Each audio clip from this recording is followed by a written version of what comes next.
Daily idli, dosa செஞ்சு போர் அடிச்சவங்களுக்கு, இன்னைக்கு இந்த மாதிரி நம்ம ட்ரை பண்ணி பார்க்கலாம். ரொம்ப டேஸ்ட்டாவும் இருக்கும். அதே சமயத்தில ஈஸியாவும் செஞ்சு முடிச்சிடலாம்.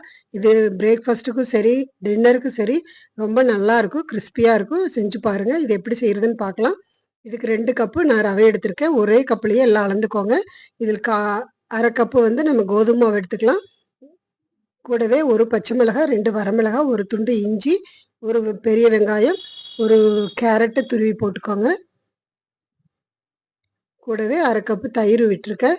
1 கொத்து கருவேப்பில, தேவையான அளவு உப்பு போட்டுக்கலாம்.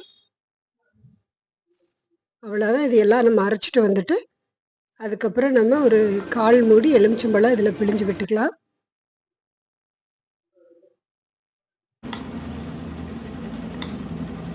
அவ்வளோதான். கல்லு காஞ்சது. நம்ம வந்து இத கொஞ்சம் ஒரு கரண்டி மாவு விட்டு 2